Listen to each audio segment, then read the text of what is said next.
গত ৯.৫ বছর ধরে ক্ষমতায় থাকা অবস্থায় তার একমাত্র টার্গেট ছিল ২০৪১ সাল পর্যন্ত তার পরিবারের, তার দলের শাসন ক্ষমতাকে দীর্ঘায়িত করা এবং বাংলাদেশে তার কোনো রাজনৈতিক প্রতিপক্ষ না রাখা, যারাই তার জন্য প্রতিবাদ বা প্রতিপক্ষ হয়ে দাঁড়িয়েছেন তাদেরকে নির্মূল করা। জুলাই আগস্টে যখন কোটা বিরোধী আন্দোলন একটা যুক্তিসঙ্গত দাবিতে সংগঠিত হতে শুরু করলো, নিরস্ত্র কোনো রকমের হুমকি তৈরি করা ছাড়া একটা সিভিলিয়ান মুভমেন্ট, সেইটাকে দমন করার জন্য রাষ্ট্রের সকল রিসোর্স ব্যবহার করে, অর্থাৎ সকল পুলিশ বাহিনীর সকল সদস্য, বিজিবি, আনসার, গোয়েন্দা সংস্থা এবং কখনো কখনো সীমিত পরিসরে আর্মিকেও ডিপ্লয় করা হয়েছিল, যদিও সেনাবাহিনী সেই হত্যাযজ্ঞের সাথে সামিল হয়নি। এর সাথে helicopter, drone, APC, lethal weapon, মারণাস্ত্র ব্যবহার করে রাষ্ট্রযন্ত্র সম্পূর্ণভাবে ইনভলভ হয়ে ১৪০০ মানুষকে হত্যা করলো, হাজার হাজার মানুষকে আহত করলো। এই যে ক্রাইমস এগেনস্ট হিউম্যানিটি, এটার মূল লক্ষ্য ছিল শেখ হাসিনা এবং আওয়ামী লীগকে চিরস্থায়ীভাবে ক্ষমতায় রাখা। এটার পলিটিক্যাল টার্গেট ছিল সেটা।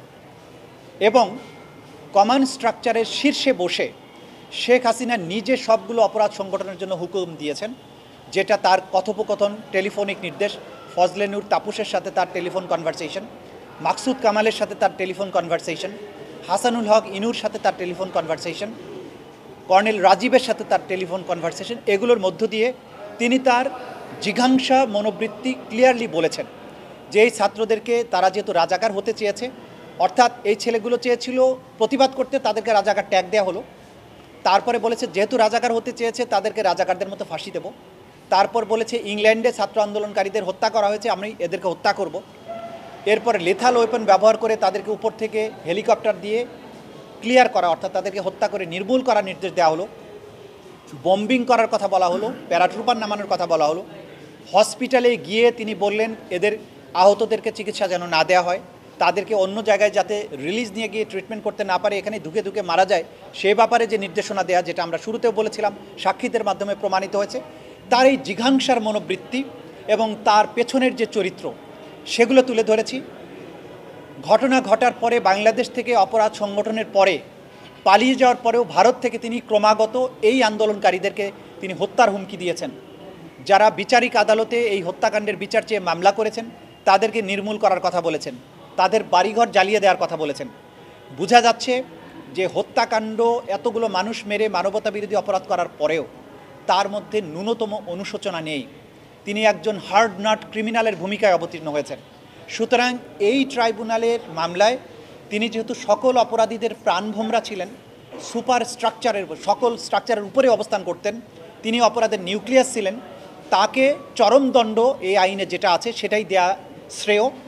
যেহেতু অন্তত যদি প্রত্যেকটি হত্যার দায়ে একবার করে মৃত্যুদণ্ড হয়, তাহলে ১৪০০ মানুষকে হত্যার দায়ে অন্তত ১৪০০ বার মৃত্যুদণ্ড হওয়া উচিত। কিন্তু যেহেতু হিউম্যানলি এটা পসিবল না, অন্তত তাকে যদি একবার চরমদণ্ড না দেওয়া হয়, এটা অবিচার করা হবে। আইনে মিটিগেটিং ফ্যাক্টর বলে একটা কথা থাকে, যে তার কিছু কর্মকাণ্ড যদি এমন হয় যার প্রেক্ষিতে আদালত বিবেচনা করতে পারেন এই ভালো কাজগুলো তিনি করেছেন, তার শাস্তি কমানো যেতে পারে। কিন্তু শেখ হাসিনার ব্যাপারে আমরা দেখিয়েছি যে তার মিটিগেটিং কোনো ফ্যাক্টর নেই, প্রত্যেকটি ফ্যাক্টর হচ্ছে অ্যাগ্রেভেটিং ফ্যাক্টর। অর্থাৎ যে কোনো ফ্যাক্টরকে যদি বিবেচনা করা হয় তাহলে দেখা যাবে তার অপরাধের, তার শাস্তির পরিমাণটা বাড়ানো দরকার, কমানোর কোনো সুযোগ নেই।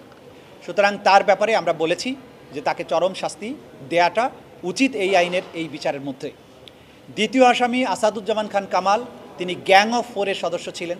তার বাসায় বসে এই হত্যাকাণ্ডের পরিকল্পনা করা হয়েছে, ড্রোন মোতায়েনের সিদ্ধান্ত হয়েছে, হেলিকপ্টার মোতায়েনের সিদ্ধান্ত হয়েছে এবং তিনি নিজে গ্রাউন্ডে গিয়ে গিয়ে দেখেছেন সঠিকভাবে হত্যা করা হচ্ছে কিনা।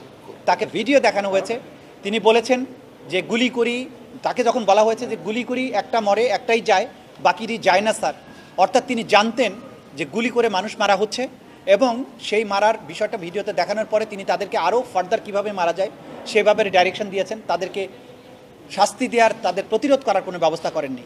এর বাইরে তিনি সাংবাদিক সম্মেলন করে শিশুদেরকে যখন মারা হচ্ছে, 233 জন শিশু মারার বর্ণনা আছে, সাংবাদিকরা প্রশ্ন করেছেন, তখন তিনি বলেছেন এরা শিশু না, এদের বয়স বেশি হয়ে গেছে।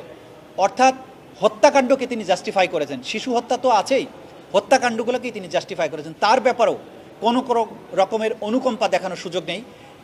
কমান্ড স্ট্রাকচারে তিনি দ্বিতীয় পজিশনে ছিলেন, পুলিশ বাহিনীর উপরে তিনি ছিলেন, বিজিবি এবং পুলিশের সর্বময় কর্মকর্তা তিনি ছিলেন, মন্ত্রী ছিলেন, সে কারণে তার ব্যাপারেও আমরা চরম দণ্ড দেওয়ার কথা বলেছি। অ্যাপ্রুভারের ব্যাপারে বলেছি যে তিনি যেহেতু আইন অনুযায়ী আদালতকে তথ্য দিয়ে সাহায্য করেছেন, সত্য উদ্ঘাটনে সাহায্য করেছেন, তার ব্যাপারে আদালত যে দৃষ্টিভঙ্গি নেবেন সেটা আদালতের ব্যাপার।